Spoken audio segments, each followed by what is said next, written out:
첫 주일부터 52주 전체가 하나님께 드려지는 예배가 되고 또 새 여러분의 가정과 하시는 일 가운데 하나님의 모든 축복이 넘치시기를 주님의 이름으로 축원을 드립니다.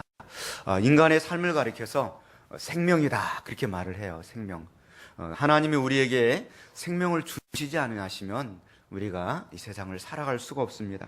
그 생명이라는 것은 우리가 사는 것은 곧 명령이다. 생명 이렇게 사는 것은 곧 명령이다. 곧 하나님이 우리를 살아라고 해서 명령해서 오래 이렇게 살게 주신 것입니다. 올 한 해 동안에 하나님의 명령대로 우리가 가볍게 지혜롭게 살아가는 한 해가 되시기를 주의 이름으로 축원을 드립니다. 2017년도 우리들 교회가 평안하여 든든히 서가는 교회가 되기를 원하고요. 하나님을 경외하는 신령한 예배 또한 성령의 위로가 넘치는 교회 그렇게 하여서 믿는 자의 수가 더 많아져서 올해 공동체가 힘있게 성장하는 해가 되기를 간절히 바랍니다. 자, 이러한 역사가 어떻게 일어나게 되느냐? 우리는 성경을 또 봐야 되는 것이죠. 오늘 말씀 보면은 한 사람의 변화로부터 시작한다. 이렇게 이제 볼 수가 있습니다. 그 사람은 바로 사울이라고 하는 사람입니다. 이 사울의 변화는 순식간에 일어났어요. 그가 불과 일주일 만에 예수 그리스도를 핍박하고 막 죽이려고 성난 이 멧돼지처럼 막 달려오다가 그만 다메섹도상에서 확 거꾸러져 가지고 납작 엎드러지더니 3일간 장님이 되고 그리고 그가 갑자기 혈가닥 탁 변화가지고 그 다음부터는 그를 죽여야 된다 하던 그가 그를 믿어야 된다 이렇게 외치고 나가는 거예요. 완전히 이거는 있을 수 없는 일이에요. 근데 이 사울이라고 하는 사람이 그렇게 무식한 사람이 아니었어요. 무식해서 아무것도 몰라가지고 막 그렇게 순간적으로 뒤집어고도 변화되고 막 이런 사람이 아니었어요. 그는 당대 최고의 지식인이요 지성이었습니다. 그런데도 불구하고 그가 완전한 변화된 겁니다.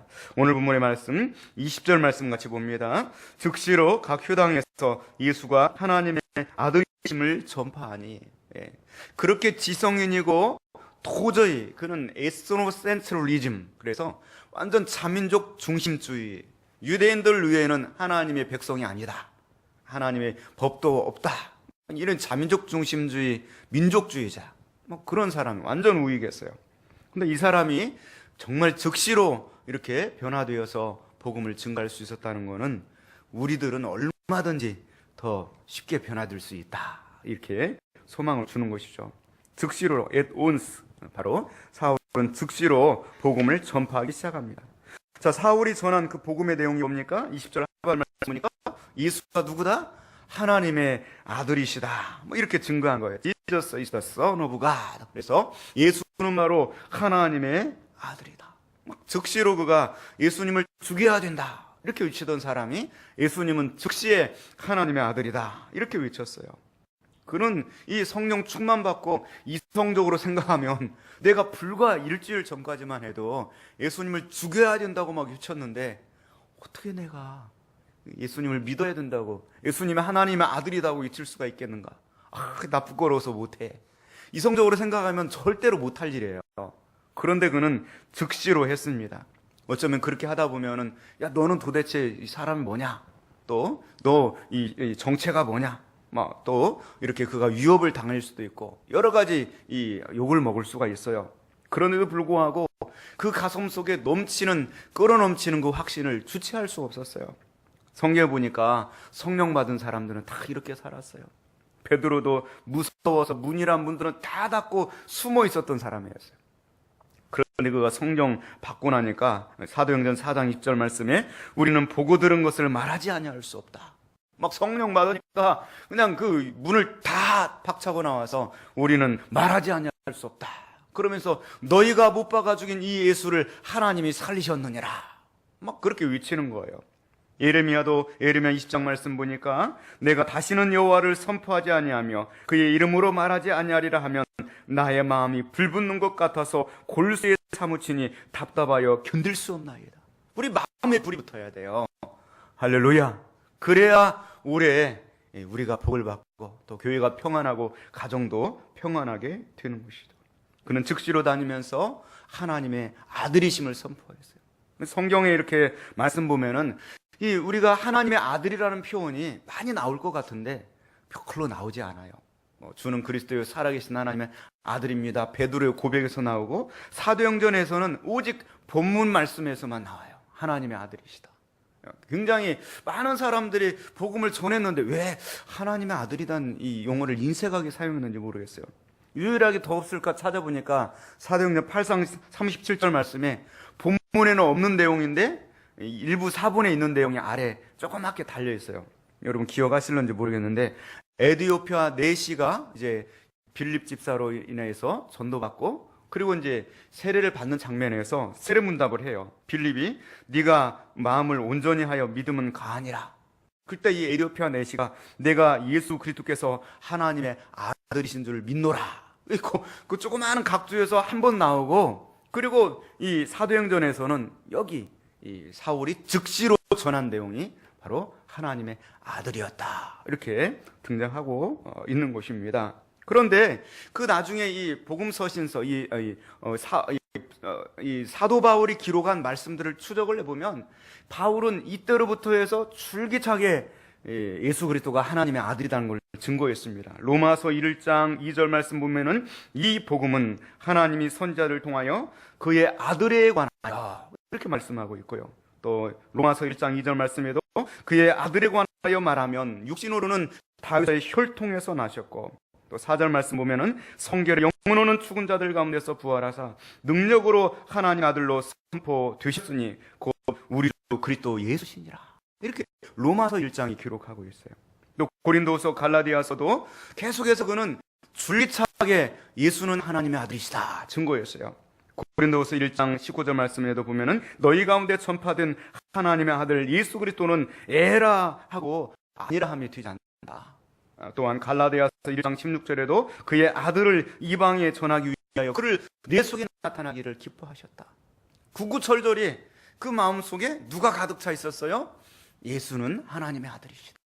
그래서 그는 막 가는 곳곳마다 예수님의 하나님의 아들이시다. 또한 예수님의 부활과 또 예수님의 이 재림조차도 그는 하나님의 아들이라는 용어를 들어서 썼어요. 데살로니가전서 1장 10절 말씀 보면은 다시 살리신 그의 아들이, 그러니까 예수님의 재림이죠. 하늘로부터 강림하실 것을, 그 하나님의 아들이 다시 살아났다. 하나님의 아들이 다시 재림하실 것이다. 그러니까 그분을 믿어야 된다. 이렇게 그는 계속해서 증거했던 것들을 우리가 바라볼 수가 있습니다. 그가 그렇게 즉시로 예수는 하나님의 아들이다 이렇게 증거하니까 듣는 사람들이 다 놀라게 돼요. 오늘 본문의 말씀 21절 말씀입니다. 21절 말씀을 한번 같이 보겠습니다. 듣는 사람이 다 놀라 말하되 이 사람이 예루살렘에서 이 이름을 부르는 사람을 멸하려던 자가 아니냐. 여기 온 것도 그들을 결박하여 대제사장들에게 끌어가고자 함이 아니냐 하더라. 아멘. 듣는 사람들이 컨퓨지 완전히 혼란스러운 거예요. 이 사람이 그를 믿는 자들을 결박하고 죽이려고 했던 사람이 아니냐. 여기 온 것도 결국에는 그들을 결박해서 대제사장들에게 끌고 가려고 온 것이 아니냐. 네. 그런데도 불구하고 그러나 저러나 이 사울은 하나님의 명대로, 생명이라고 서두에 말씀드렸죠. 우리가 사는 것은 하나님의 명령이에요. 이 사울은 하나님 명령대로 사는 거예요. 22절 말씀 같이 봅니다. 사울은 힘을 더어도 예수를 그리스도라 증언하여 다마스크에 사는 유대인들을 당혹하게 하니라. 계속해서 힘을 더하여 내 사명, 내 생명 총성하게 사는 거예요. 예수는 그리스도다. 그러니까 다메섹에 사는 유대인들이 당혹하게 돼요. 어리둥절하고 혼란하고 깜짝 놀라면서 이거 도대체 이거 어떻게 된 거야? 이거 함정수상가 잘못 탁 믿으라서 걸렸다가 이제 내가 그냥 가는 거 아닌가? 막 혼란이 돼요. 그리고 여러 날 지켜보니까 줄기차게 분명히 이거는 예수쟁이로 변화된 것이 확실한 거예요. 그러니까 이제 유대인들이 이놈 가만두면 안 되겠구나. 그래서 죽이기를 공모합니다. 23절에 여러 날이 지남에 유대인들이 사울 죽이기를 공모하더니 24절에 그 계교가 사울에게 알려지게 되고 그들이 그를 죽이려고 밤낮 성문까지 지켜. 이제 완전히 이 사울을 죽이려고 이제 지키고 있는 거예요. 길목에서. 25절 같이 봅니다. 그의 제자들이 밤에 사울을 광주리에 담아 성벽에서 달아 내리니라. 어느덧 이 사울의 제자들까지 생겼어요.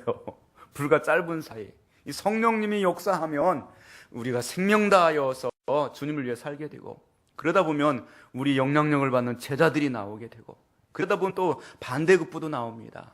오늘 이 제자들이 밤중에 광주리에 담아서 성벽에서 달아내립니다. 이후에 이 사울의 행적을 보면 갈라디아서 1장 말씀 보면은 이 다메섹을 떠나서 아라비아로 가서 거기에서 3년간을 머무르게 되는 것입니다. 그곳에서 철저하게 영성을 깨닫고 예수 그리스도를 의지하고 또 전도도 하고 그 광야의 영성을 기르는 거예요. 특별히 우리가 이 올 한 해 동안에 나에게 생명을 더하여 주셨습니다. 생명은 바로 이 날생자의 명령하는 명자예요. 내가 사는 것은 하나님의 명령으로 사는 거예요. 나는 올해 무엇을 위해서 살 것인가 고민하고 우리가 힘써 살아야 됩니다. 아라비아로 가서 3년간의 침묵의 기간을 보내게 됩니다. 그 침묵의 기간이 바울 사도에게는 위대한 스승이 되었습니다. 왜냐하면 성경을 보면은 위대한 인물들은 다 이 광야의 연단이 있었습니다. 요셉은 감옥에서 연단을 받았고요. 모세도 광야에서 40년 동안, 엘리야도 저 부엘사바 그 광야에서, 세례 요한도 광야에서, 예수님도 광야에서 침묵과 고난의 시간을 갖게 되었습니다. 그리고 아라비아 3년을 지난 후에 이제 26절 말씀이 3년이 지난 후에요. 25절에서 밑줄을 사실은 쫙 그어놔야 돼요. 그리고 3년 후, 그리고 26절 이렇게 이제 시작이 돼야 돼요. 우리 26절 말씀 같이 봅니다. 사울이 예루살렘에 가서 제자들을 사귀고자 하나 다 두려워하여 그가 제자됨을 믿지 아니하니. 이 3년 만에 예루살렘에 딱 나타났어요. 그리고 이제는 이 사울이 완전히 내면이 딱 정리가지고 신학적으로 교리적으로 정립을 다 했어요. 그리고 나서 당당하게 내가 예수님의 이제 이 한 패니까 우리 제자들을 만나서 동역을 해야 되겠다. 그리고 이제 제자들을 만나려고 하는데 사람들이 저 사람 뭐야? 3년간 어디 갔다가 또 나타나가지고 우리를 만나려고 하는 거야? 어디 가서 또 이렇게 이 첩자가 돼서 온 거 아니야? 막 사람들이 의심을 하게 되는 것이죠. 그때 혜성처럼 등장한 사람이 바나바라고 하는 사람입니다. 오늘 27절 말씀이죠. 같이 봅니다. 바나바가 데리고 사도들에게 가서 그가 길에서 어떻게 주를 구하는지와 주께서 그에게 말씀하신 일과 다메섹에서 그가 어떻게 예수의 이름을 담대히 말하였는지를 전하니라. 이 바나바도 참 대단한 인물이에요. 모두가 다 조심하고 그리고 관망만 하고 있을 때 바나바가 탁 나가서 이 바울을 변호해 주게 됩니다. 그러면서 어떻게 그가 다메섹에서 예수님을 만나고 어떻게 그가 예수님을 증거하였는지 그의 가능성을 보고서 그가 과거에 아무리 잘못했을지라 예수 그리스도를 만났으니 새 사람이 되었다. 그리고 과감하게 그를 이렇게 인정해주고 많은 사람들에게 그를 변호해주는 역할을 하게 됩니다.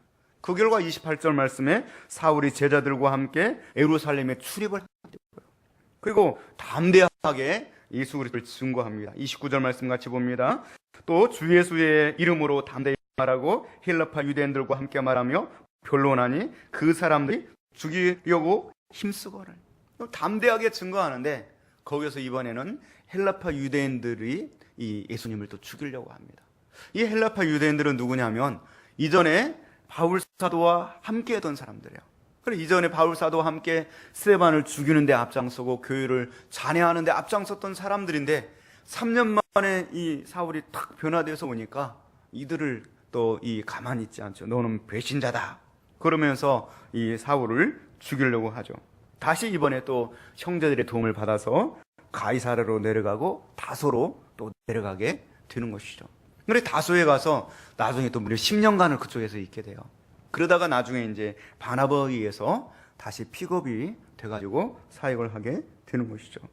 그 결과 오늘 보면 이 자그마한 이 사역이지만 놀라운 역사가 일어나게 됩니다. 31절 말씀 같이 봅니다.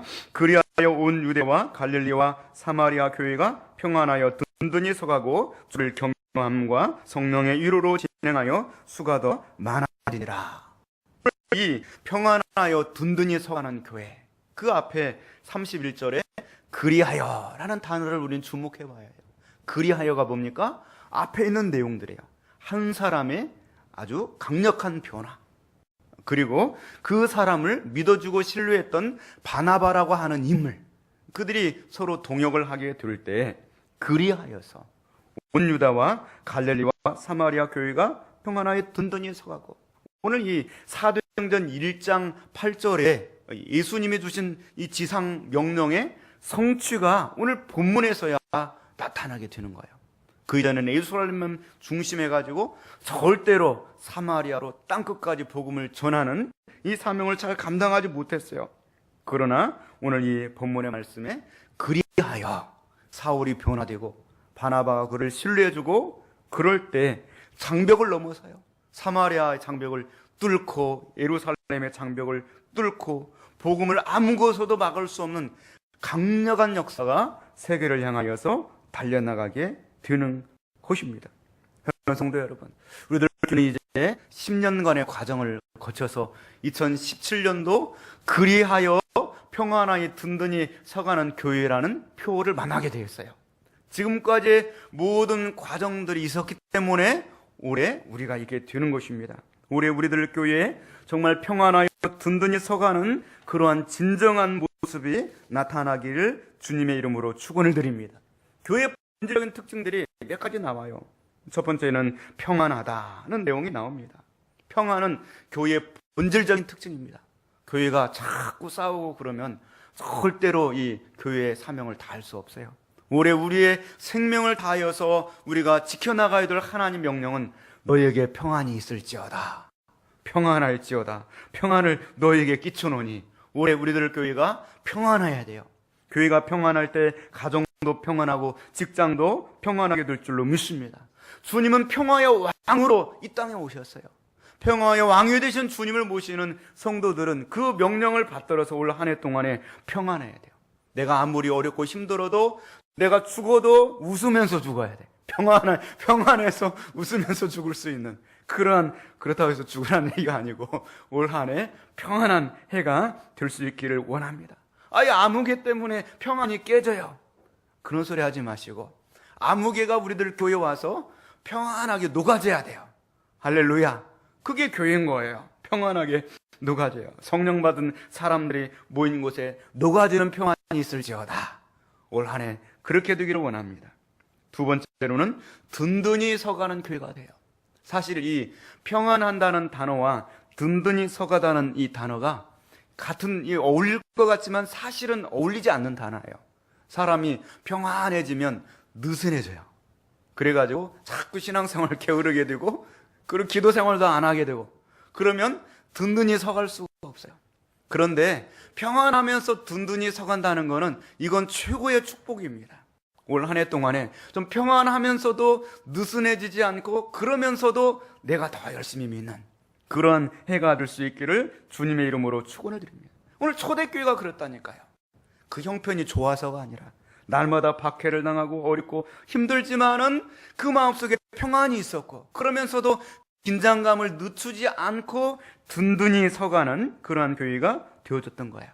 오늘보다 내일이 더 좀 온전해지고, 그게 든든히 서가는 것입니다.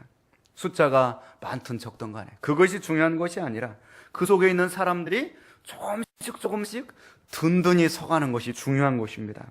올 한 해 동안에 좀 더 좋은 방향으로, 예수님 닮아가는 모습으로 든든히 서가는 역사가 있기를 주님의 이름으로 축원을 드립니다. 이 세 번째 특징을 보니까 주를 경유함과 이렇게 나와 있어요. 주를 경유함과 이렇게 나와 있습니다. 이 주를 경유한다는 것은 하나님이 우리의 주인 되심을 인정하는 거예요. 다른 말로 표현하면 내 인생의 최고의 가치를 그분에게 두는 거예요. 그 주를 경유하는 것입니다. 최고의 그 경유를, 최고의 존경을 표하는 거예요. 올 한 해 동안에 우리가 그 최고의 그 경유를, 최고의 가치를 주님께 두고 사는 한 해가 될 수 있기를 주님의 이름으로 축원을 드립니다. 또한 네 번째로는 성령의 위로로 이렇게 나와 있습니다. 우리의 힘으로만 우리가 일들을 이룰 수가 없습니다. 성령님이 우리 가운데 살아계시고 역사해야 됩니다. 영으로 임하시는 예수 그리스도가 성령님이십니다. 올 한 해 동안에 성령님의 위로가 함께 하시기를 주의 이름으로 축원을 드립니다. 또 다섯 번째로 진행하여 이렇게 나와 있어요. 진행한다는 함께 걸어가는 거예요. 올 한 해 동안에 성령님의 위로의 힘을 얻어서 함께 동일한 목표와 방향을 바라보고 걸어가는 해가 되기를 원합니다. 세상의 성공을 바라보며 걸어가지 아니하고 오직 최고의 가치 하나님 나라 건설을 향하여서 우리가 나아가는 새해가 되기를 원합니다. 그 결과 오늘 본문의 말씀에 수가 많아지니라 이렇게 나와 있어요. 수가 많아지니라는 것은 부흥한다는 거예요. 교회는 필연적으로 부흥하게 되어 있습니다. 올 한 해 동안에 인간의 노력과 힘으로가 아니라 바로 하나님이 도와주시는 그 힘으로 말미암아서 우리 어린 아이들부터 장년부에 이르기까지 수가 많아지니라, 이런 필연적 부흥의 역사가 일어나는 해가 될 수 있기를 주님의 이름으로 축원을 드립니다. 기도하겠습니다.